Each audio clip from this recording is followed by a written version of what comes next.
الحمد لله رب العالمين وبه استعين واشهد ان لا اله الا الله وحده لا شريك له واشهد ان محمدا عبده ورسوله اما بعد قال شيخ الاسلام محمد بن عبد الوهاب رحمه الله ودليل الاستغاثة قوله تعالى استستغيثون ربكم فاستجاب لكم. گرامی قدر مشاہدین، جیسا کہ آپ جانتے ہیں کہ شیخ الاسلام محمد بن عبد الوہاب رحمہ اللہ کا رسالہ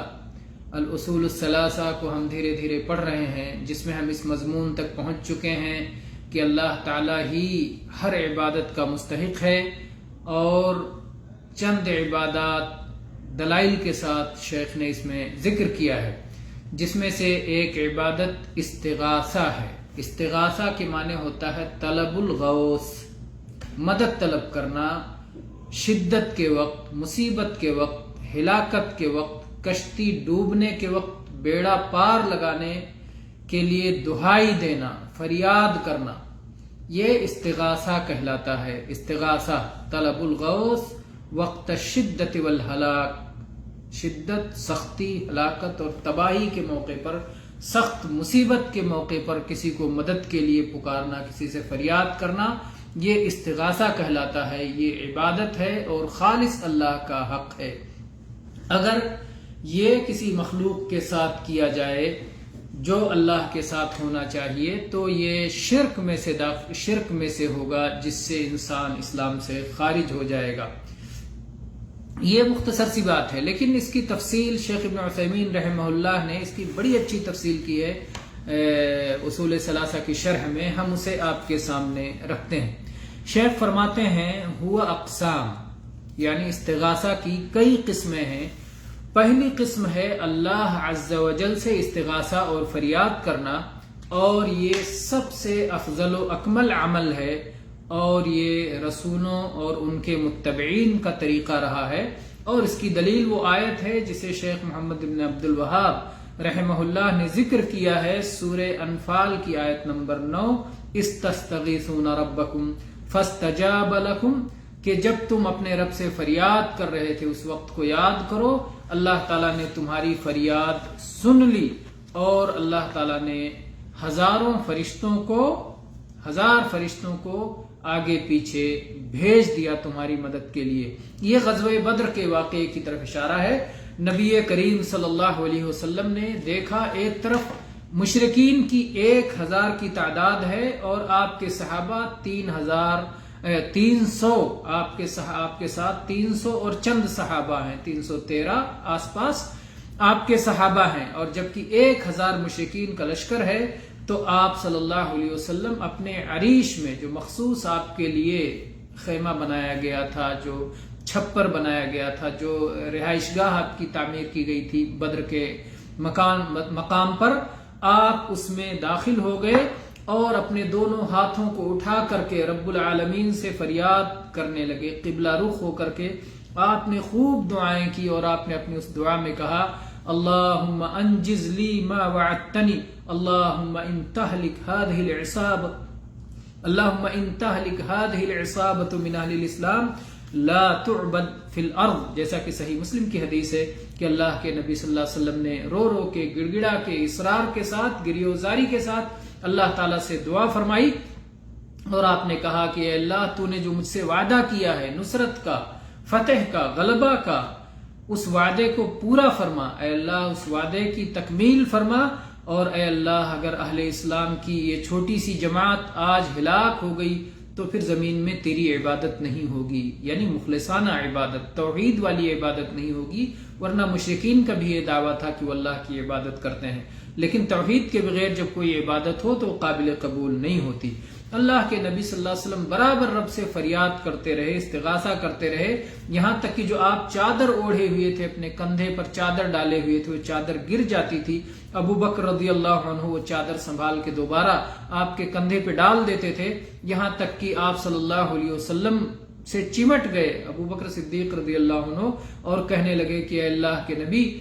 رب سے یہ فریاد کافی ہے، آپ جو رب سے رو رہے ہیں، گڑ گڑا رہے ہیں، یہ کافی ہے. آپ کا رب ضرور آپ سے کیا ہوا وعدہ پورا فرمائے گا. چنانچہ اللہ تعالیٰ نے قرآن پاک میں یہ آیت نازل فرمائی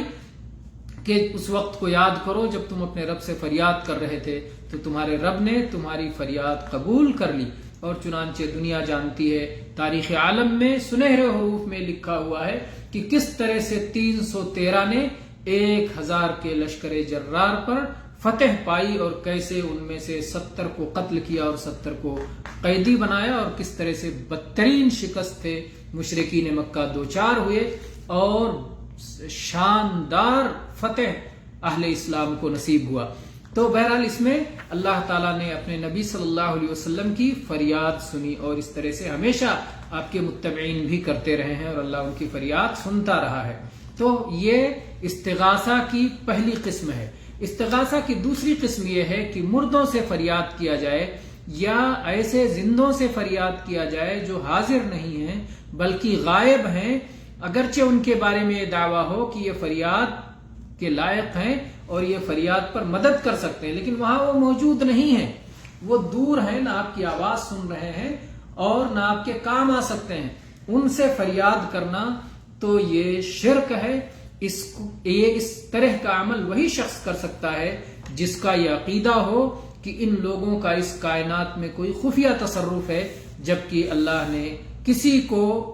اس کی قدرت عطا نہیں کی ہے. کائنات میں اللہ تعالیٰ ہی تنہا تصرف کرتا ہے، کسی اور کو ربوبیت کا اللہ نے یہ حق نہیں دیا ہے.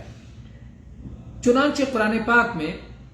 اللہ تعالیٰ نے سورہ نمل کی آیت نمبر 62 میں نہایت واضح طور پر اعلان فرمایا ہے، امن یجیب المضطر اذا دعاہ ویکشف السوء ویجعلکم خلفاء الارض االہ مع اللہ قلیلا ما تذکرون. کون ہے جو پریشان حال کی پکار کو سنتا ہے، اس کی دعا کو قبول کرتا ہے اور اس کی مصیبت کو دور کرتا ہے اور تمہیں زمین میں یکے بعد دیگرے پیدا کرتا ہے، موت دیتا ہے، زمین میں ایک دوسرے کا جانشین بناتا ہے. کیا اللہ کے سوا اور بھی کوئی حقیقی معبود ہے؟ اور بھی اللہ کے سوا کوئی الہ برحق ہے؟ لیکن تم لوگ بہت کم نصیحت حاصل کرتے ہو. تو یہ شرکیہ استغاثہ ہے، اور افسوس کی بات ہے کہ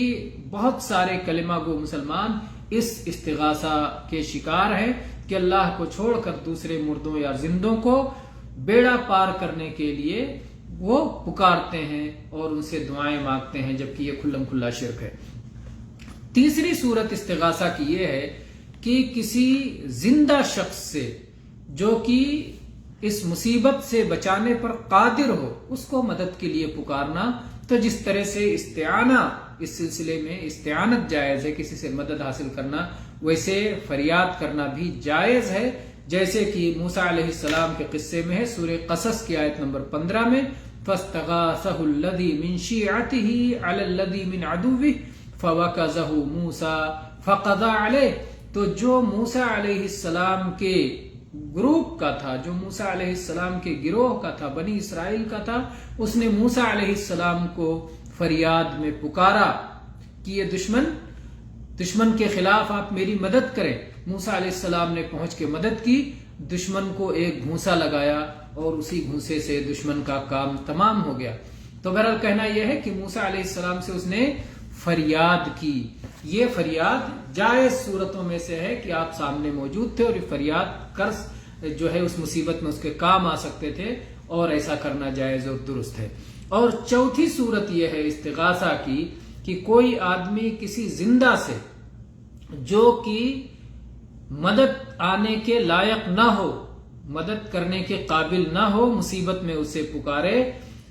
تو یہ بھی لغو ہے اور ایک یہ مذاق ہے اور یہ شرکیہ صورت بھی بن سکتی ہے. مثال کے طور پر کوئی آدمی ڈوب رہا ہے اور وہاں ایک اپاہج، معذور، شل زدہ جس کے ہاتھ پیر کام نہیں کر رہے اس کو پکار رہا ہے کہ بھائی مجھے ڈوبنے سے بچا لے. تو ظاہر ہے کہ وہ خود اپاہج ہے، معذور ہے، مشلول ہے، اس کے ہاتھ پیر کام نہیں کر رہے ہیں، وہ خود مدد کا محتاج ہے، وہ کسی اور کی مدد کیوں کر سکتا ہے؟ تو ایک طرح سے یہ لغو اور بیکار عمل ہے. اور اس میں یہ بھی ہو سکتا ہے کہ وہ آدمی عقیدہ رکھتا ہو کہ اگرچہ یہ مشلول ہے لیکن یہ اس کائنات میں خفیہ تصرف رکھتا ہے، اور دوسرے بھی اگر وہ کہیں بچ گیا، اس کو پکار رہا تھا اور ڈوبنے سے بچ گیا اللہ کے فضل سے، تو بہت سارے لوگوں کو یہ فریب ہو جائے گا کہ یہ مشلول شخص، یہ اپاہج اور معذور شخص یہ خفیہ کائنات میں تصرف رکھتا ہے اور یہ ڈوبنے والوں کو بچا سکتا ہے، تو اس لیے یہ بھی درست اور جائز عمل نہیں ہے۔ تو یہ